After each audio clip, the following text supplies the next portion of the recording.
Hello les amis, vendredi dernier, on était parmi les premiers à pouvoir tester la nouvelle console de Nintendo, la Switch.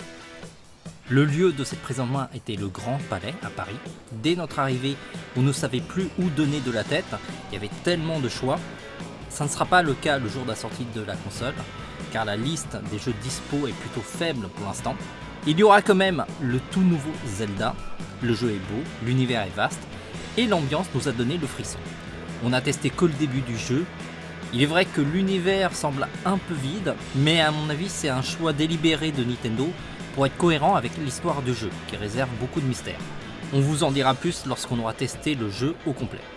En tout cas, on pouvait tester Zelda de plusieurs manières, de façon console, mais aussi en console portable. C'était aussi la même chose sur le stand Mario Kart Deluxe, où on pouvait jouer sur télé, de manière nomade avec 8 consoles, ou avec une seule console et 2 manettes. Alors sinon, les jeux qu'on a testés étaient assez beaux sans être vraiment impressionnants. Il faut dire que le rendu des personnages de Nintendo sont plutôt simples. Il faudra voir les jeux avec un rendu plus réaliste pour pouvoir se prononcer au niveau de la puissance de la console. Ce qui est certain, c'est qu'en termes de console portable, elle est ultra puissante. C'est sans doute la console portable la plus puissante du marché.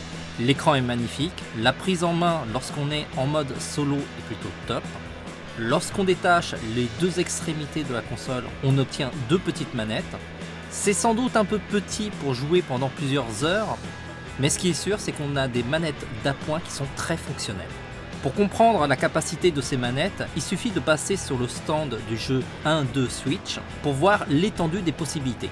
Le système de vibration des manettes est très sensible, ça permet des gameplays assez inédits. Les manettes détectent les mouvements à la façon Wii, et elle possède une caméra infrarouge. Ces petites manettes sont fournies avec des dragons qui agrandissent aussi la manette et ça améliore la prise en main.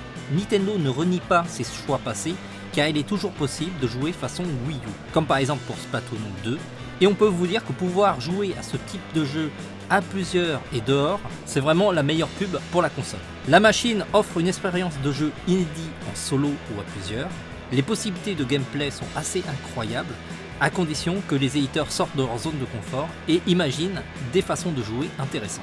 De ce côté, Nintendo montre l'exemple avec Sniper Kit, un puzzle game collaboratif. C'est un peu compliqué de vous l'expliquer, mais il est génial. On fera sans doute une vidéo dédiée à ce jeu pour vous l'expliquer.